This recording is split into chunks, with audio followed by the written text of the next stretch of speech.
मुझे पता है आपके और कानून के बीच में जंग चल रही है। आप कानून तोड़ें या कानून आपको, इससे मुझे कोई मतलब नहीं। मैं यहां सिर्फ इतना समझाने आया हूं कि दोबारा इस जंग में मेरे भाई को घसीटने की कोशिश मत कीजिएगा, वरना कानून मुझे अपने हाथों में लेना पड़ेगा और यह आपके लिए अच्छा नहीं होगा।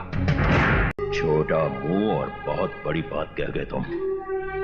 ये धमकी देने से पहले अपनी औकात और हमारी हैसियत तो देखी होती।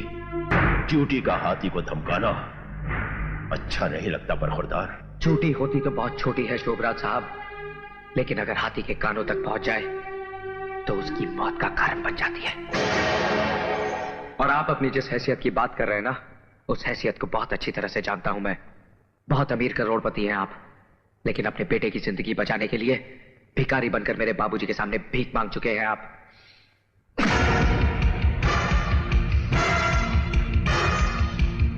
सुना है ये हाथ मेरे बाबूजी के गिरेबान तक भी पहुंच चुके हैं।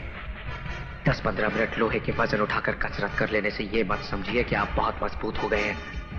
मैं हर दिन 15 घंटे पिछले 15 सालों से सिर्फ लोहे का काम कर रहा हूं, और लोहे से जब शीशा टकराता है तो उसके इतने टुकड़े हो जाते हैं कि गिनना मुश्किल हो जाता है।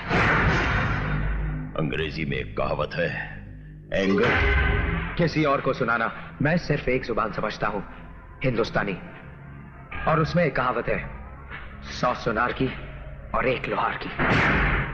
मेरा भाई मेरी मां के जीने का सहारा है, और अपनी मां को उसकी जिंदगी लौटाने का वादा किया है मैंने। उसकी जिंदगी छीनने की कोशिश करने वाले की सांसें उसके ही सीने में दफन कर दूंगा मैं। याद रखना।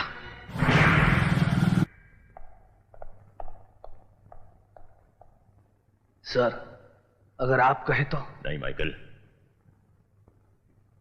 मैं तो समझता था कि इसका बाप ही नाग है, लेकिन ये हरामजादा तो कोबरा निकला। दोनों के फन को चलने का कोई दूसरा तरीका सोचना पड़ेगा। क्या कह रहा था वो? कि उसका भाई उसकी मां के जीने का सहारा है? तब तो सहारे को जल्द अज जल्द फांसी होनी चाहिए।